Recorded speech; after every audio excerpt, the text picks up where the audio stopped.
करवा चौथ व्रत कथा। एक ब्राह्मण परिवार में 7 बहुएं थीं। सब बहुओं के मायके वाले बहुत अधिक अमीर थे। इसी कारण से ससुराल में उनका बड़ा मान था, परंतु सबसे छोटी बहू के मायके में कोई न था। इसी कारण से उसे ससुराल में प्रताड़ित किया जाता था। वह अकेले ही घर का सारा काम काज करती थी, लेकिन फिर भी उसे कोई प्यार नहीं करता था और सभी से दुत्कारते थे। तीज त्योहारों पर भी उसके मायके से कोई नहीं आता था, इसलिए ससुराल से के लोग उसे प्रताड़ित करते थे और इससे वह बहुत दुखी होती थी। इसी तरह से उसके दिन कटते थे। फिर एक दिन करवा चौथ का त्यौहार आया। इस अवसर पर वह अन्य सभी बहुओं के मायके से उनके छोटे भाई करवा लेकर आए थे, पर छोटी बहू के मायके में कोई था ही नहीं, तो फिर करवा कौन लाता। सास भी छोटी बहू को ही खरी खोटी सुना रही थी। उससे वह दुखी होकर घर से निकल पड़ी और जंगल में जाकर रोने लगी। वह पर एक नाग अपने बिल में रहता था। वहाँ बहुत देर तक उसका रोना सुनता रहा। अंत में वो अपने बिल से निकल आया और उससे पूछने लगा, बेटी क्या बात है, तुम रो क्यों रही हो। छोटी बहू बोली, आज करवा चौथ का त्यौहार है। इस त्यौहार पर सभी भाई अपनी बहनों के लिए करवा लेकर आते हैं, लेकिन मेरा तो कोई भाई ही नहीं है। यदि मेरा कोई भाई होता तो आज ज़रूर करवा लेकर आता। नाग को ठस पर दया आई। नाग ने कहा, बेटी तुम अपने घर जाओ, मैं अभी करवा लेकर आता हूँ। इतना सुनकर छोटी बहू अपने घर आ गई। थोड़ी देर बाद वह नाग भी मनुष्य का रूप धारण करके उससे घर जा पहुँचा। उनसे सास से कहा, हे माताजी, मैं इस छोटी बहू का दूर का भाई हूँ। मैं बहुत वर्षों के बाद मैं वापस आया हूँ, इसलिए अब अपनी बहन से मिलने आया हूँ। इतना कहकर उसने छोटी बहू को करवा दिया और उसके सास ससुर तथा अन्य लोगों को विभिन्न प्रकार के उपहार दिए। इतने अधिक सामान देकर सभी लोग चकित रह गए। सास भी अत्यंत प्रसन्न हो गई। तब नाग ने सास से कहा, हे माताजी, मैं अपनी बहन के कुछ दिनों के लिए अपने घर ले जाना चाहता हूँ।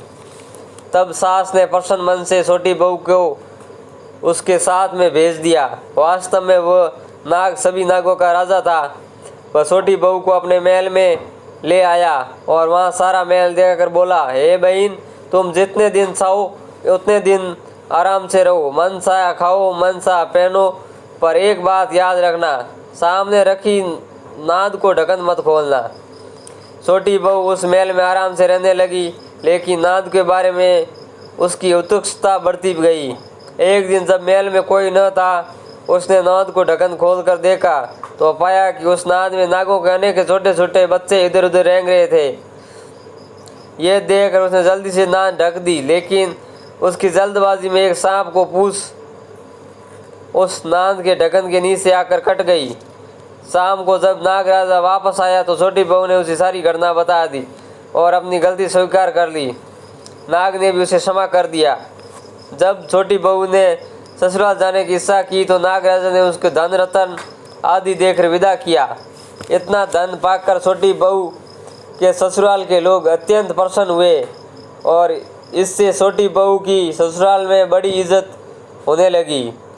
उधर जिस नाग की पूंछ कटी थी, अन्य सभी नाग उसे बंडा बंडा कहकर तंग करते थे।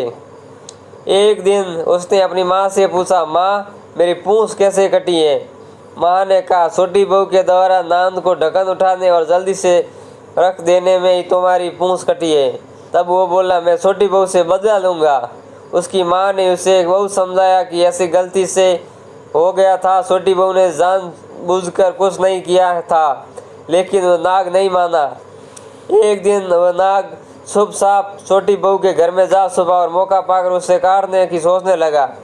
तभी वहाँ पर छोटी बहू तथा उसकी सास आई और आपस में बातें करने लगी। सास ने पूछा, बहू, तुझे सबसे ज़्यादा प्यारा कौन है। तब छोटी बहू ने कहा, मुझे तो बंडा भैया ही सबसे ज़्यादा प्यारा है। बंडा ने जब ये बात सुनी तो अपने मन में सोचने लगा, जो बहन मुझसे इतना प्यार करती है उसे ही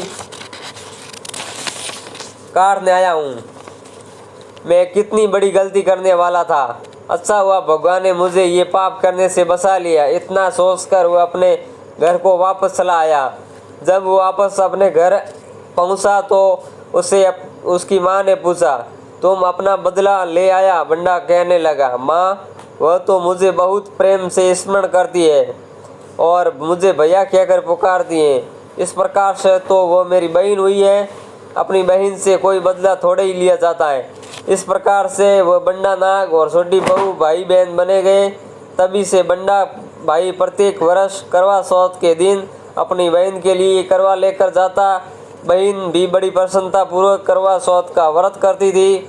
इस व्रत का प्रभाव स्वरूप छोटी बहू के अपनी ससुराल में मान सम्मान मिले, सभी सुख प्राप्त हुए।